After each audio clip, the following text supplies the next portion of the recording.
আপনি আগস্ট মাসের 5 তারিখে বলবেন এটা 36শে জুলাই। আরে আমরা এই বাংলাদেশে এমন কিছু একটা করেছি যার জন্য আগস্ট মাসের নাম পরিবর্তন হয়েছে। ভালো কথা, এই মাসের নাম আপনি নাহিদ মাস দিয়ে দেন, মাহফুজ মাস দিয়ে দেন, ইনুস মাস দিয়ে দেন, আমাদের কোনো আপত্তি নাই। ইনুস মাস 36 তারিখে, মানে এখন থেকে বললেন জুলাই মাস বাদ, জুলাই এবং আগস্ট এই দুটো মাস মিলিয়ে আমাদের হবে ইনুস মাস। ইনুস মাস পার্ট 1 36 তারিখ পর্যন্ত, আর ইনুস মাস পার্ট 2 সেটা আগস্টের বাকি দিন হবে, সেই দিন হবে কত 25 দিনের ইনুস মাস হবে। আপনি করে দেন, আপনি তো এত কিছু সংস্কার করতেছেন, একটা ইনুস মাস করে দেন। ঘোষণাপত্র আসবে সরকারের পক্ষ থেকে, ঘোষণা দেওয়া হয়েছে কাল দেবে। প্রশ্ন হলো সেটাতে সরকারের পক্ষ থেকে বলা হয়েছে বিএনপি, জামাত এবং এনসিপির কাছ থেকে মতামত নেওয়া হয়েছে, এবং গতকালকেও মানবজমিন রিপোর্ট করছে যে এখানে অন্য যে রাজনৈতিক দলগুলো আছে, অন্য যে স্টেক হোল্ডার আছে, তাদের কারো ওইভাবে মতামত নেওয়া হয়নি, কাউকে বলা হয় নাই। তো এইটা এবং সাথে যুক্ত হচ্ছে যে আগামীকালকে তারা যে করবে, ঘোষণাপত্র করবে, সেই অনুষ্ঠানের জন্য সরকার মানুষের অ্যারেঞ্জমেন্ট করছে। মূল ব্যাপারটা হলো কি, আজিজ ভাই তো অনেক কথা বলে দিচ্ছেন, এখন আমি আসলে ওই কথাগুলো বলতে চেয়েছিলাম, এখন নতুন করে কি বলবো। এখানে এই আজিজ ভাইয়ের বয়স কত বছর এখন? 71 বছর বয়স। তো এখন ওই তো পাকিস্তানের লোক।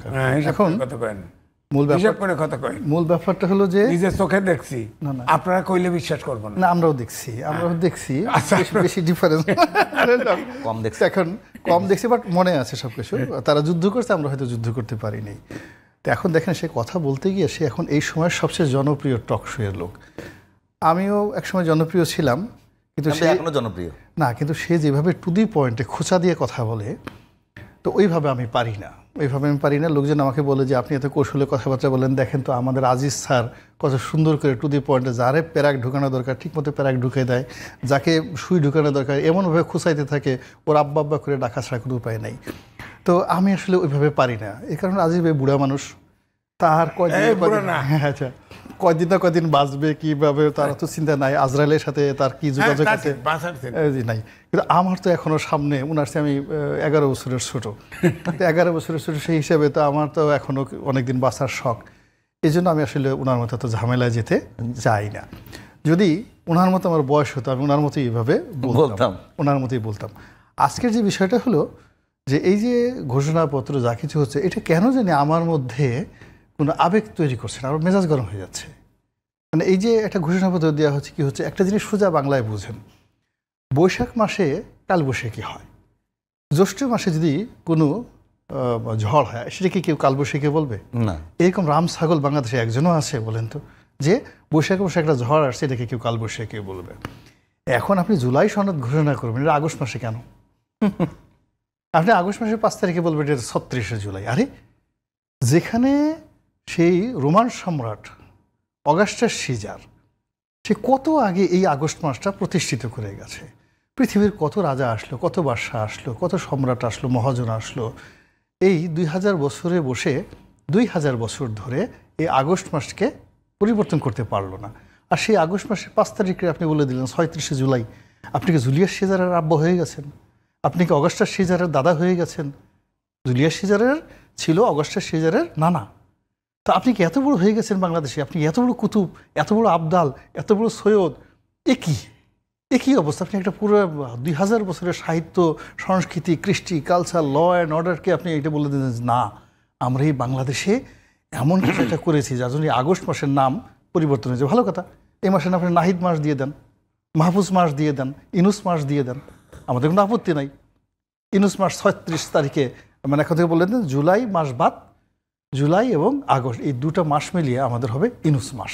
ইনুস মাস পার্ট 1 36 তারিখ পর্যন্ত, আর ইনুস মাস পার্ট 2 সেটা আগস্টের বাকি দিন হবে, সেই দিন হবে কত 25 দিনের ইনুস মাস হবে। আপনি করে দেন, আপনি তো এত কিছু সংস্কার করতেছেন, একটা ইনুস মাস করে দেন, ইনুস এরা করে দেন। আগে তো এরকম নরজ হতো, এই বিভিন্ন দেশের রাজা বাদশারা তাদের জন্ম, জাপানেও আছে, জাপানে তারা ওই দুটো, একটা হলো খ্রিস্ট ধর্ম অনুযায়ী বা খ্রিস্টান অনুযায়ী তারা খ্রিস্টানেরা পালন করে, আর একটা হলো যে সম্রাট যেদিন ক্ষমতা আসে ওই দিন থেকে তাদের একটা মানে রয়্যাল ক্যালেন্ডার শুরু হয়ে যায়। তা আমাদের ইউনুস সাহেব যে কদিন আছেন, উনি যদি বলেন যে না আমি এই সবার জন্য সব মানে 10টা মাস দিয়ে দিলাম, এই আগস্ট এবং জুলাই এই 2টা মাস আমি নিয়ে নিলাম। জুলাই মাসের পার্ট 1 যেটা হবে ইনুস নাম্বার 1, আর ইনুস নাম্বার 2 এটা হবে বাকি সময়, তখন আপনি 36 দিনে করেন। কিন্তু আগস্ট মাস কি আপনি নিয়ে 36 জুলাই বলবেন, আর পুরো বাংলাদেশ আমরা মাথা নুয়ে নিয়ে বলবো ঠিক ঠিক ঠিক। আজকে আমি যে আজকের বাংলাদেশ প্রতিদিনের পত্রিকা আমার একটা লেখা আছে, গণমূর্খতা।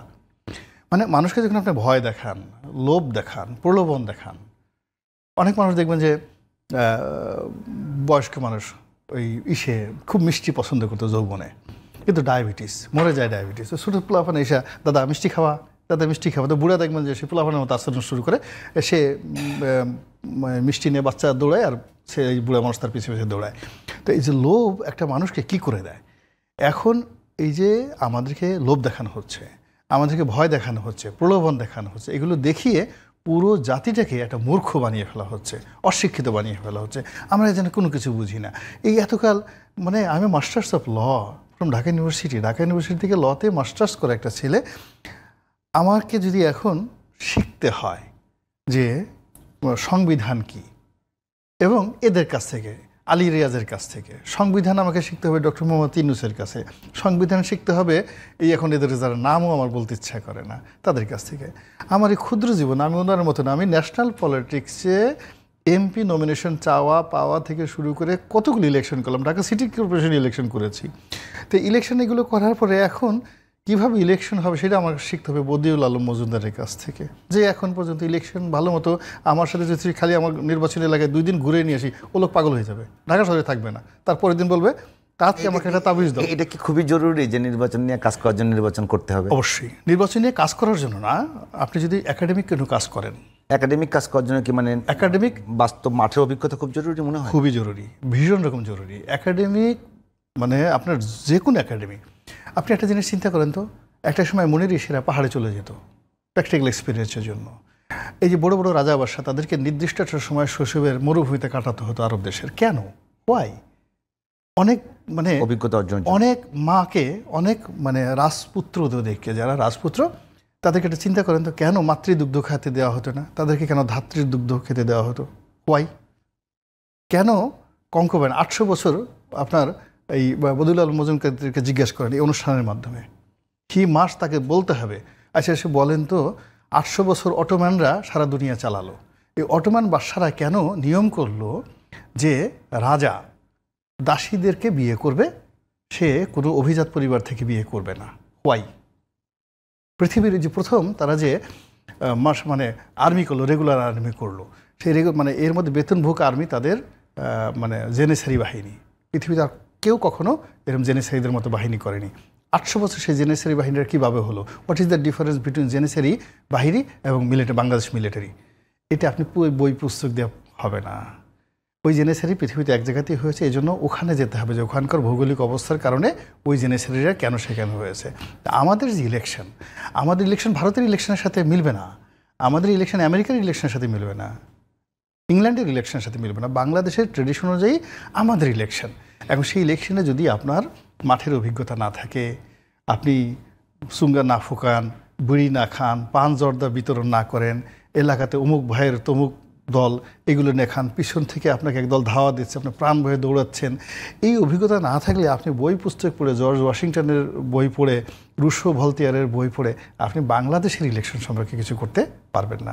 এই কথাটাই আমরা দীর্ঘদিন যাবৎ বলে আসছি। আমাদের এখানে যে সকল এই জনপদের ক্যারেক্টারটাকে বুঝতে হবে, আপনি ক্যারেক্টার আগে বুঝতে হবে। এবং এখানে দেখেন যা হয়, আমি এই যে আজকে এখানে বলতেছি, শেখ হাসিনা একদিন বলতেছিল আমাদের পার্লামেন্টারি কমিটির গোপন বৈঠক, এখন সে বলতেছে যে গোয়েন্দা সংস্থার একটা রিপোর্ট দিছে, একজন বড় সচিব নিয়ে কথাবার্তা হচ্ছে, খুবই গুরুত্বপূর্ণ একজন সচিব, যে কিনা পরবর্তীতে ক্যাবিনেট সচিব হয়েছেন, তার আগে প্রধানমন্ত্রীর কার্যালয়ের হবে। তো বলা হলো যে এটা জামাত শিবির করে। তো জামাত শিবির করে কে রিপোর্ট দিচ্ছে? গোয়েন্দা সংস্থার রিপোর্ট দিতে। শেখ হাসিনা বলতেছে যে আমাকে বেকুব বানানোর জন্য কত কিছু করে, এই যে এখানে যারা ওই সচিবের সাথে পেরে উঠতেছে না, সে জামাত শিবির করে, তাতে আমার কি? তো ওই সচিবের সঙ্গে যারা ক্যারিয়ার পেরে উঠতেছে না, তারা ওকে জামাত শিবির বানিয়ে ওকে পিছনে ঠেলে দেওয়ার চেষ্টা করছে। 1 2 নম্বর হলো গোয়েন্দা সংস্থার যে মানে বক্তব্য আমি এক কান্দে শুনি আর এক কান্দে বের করি। এই কারণ হলো আমি যখন 96 সালে ছিলাম, তো ওই বিভিন্ন এমপি পদপ্রার্থীদের যে মনোনয়নের যোগ্যতা লিস্টে আসছে, তো এখানে এক প্রার্থী সম্পর্কে আসছে যে এর চরিত্র খুব ভালো, এলাকায় অসম্ভব জনপ্রিয় এবং একে মনোনয়ন দিলে সে বিপুল ভোটে জয়লাভ করে আসবে। আমি জানি যে মারা গেছে 10 বছর আগে, তো সে গোয়েন্দা সংস্থা তারা রিপোর্ট দিচ্ছে এত জনপ্রিয়তা, এই রিপোর্ট মানে এটা শেখ হাসিনা নিজের কথা। এখন বোঝার চেষ্টা করে যে আমি যদি একটা বৃহত্তর মন্ত্রণালয়ে 5 বছর একটা সংসদীয় কমিটির 4টা সাব কমিটির চেয়ারম্যান ছিলাম, এই যোগাযোগ, রেল, বিআরটিএ, বিআরটিসি, এই যে ঢাকার যত মেগা প্রকল্প দেখেন ইনক্লুডিং পদ্মা সেতু, আমি এই কমিটির প্রধান ছিলাম, অ্যাকাউন্টস কমিটির, অডিট কমিটির, রোডস অ্যান্ড হাইওয়ের যত কাজগুলো দেখেন, এই যে মেট্রো রেল, এটা কীভাবে হলো মুখস্থ প্রথম দিন থেকে কী পর্যন্ত, এই সমস্ত সরকারি কর্মকাণ্ডে কি হয় প্র্যাকটিক্যাল এক্সপিরিয়েন্স একটা পলিটিশিয়ানের যেভাবে আছে, এটা আমলান সেভাবে না। আমি 5 বছর যেটা চালাইছি এর মধ্যে কত সচিব আসছে, কত সচিব গেছে, কত প্রকল্প। রনি ভাই, আপনাদের যারা এক্সপিরিয়েন্স আছেন বা রাজনীতিবিদরা একেবারে বাংলাদেশের জন্য কাজ করছেন, তাদেরকে সবাইকে নিয়েই তো কাজ করার চেষ্টা করছে বর্তমান অন্তর্বর্তীকালীন সরকার। না, তাদের সবাইকে নিয়ে কার কাজ করছে আপনি বলেন তো? আপনি যে এখন যে মানে 25টা 30টা দল, এই দলের মধ্যে বিএনপি এবং আওয়ামী লীগের সঙ্গে, এই দুটো রাজনৈতিক দলের সঙ্গে একটা যে কোনো একটা সিটে এমপি ইলেকশন করে আসবে, এরকম 25 জনের মধ্যে 2 জন আছে কিনা বলেন তো?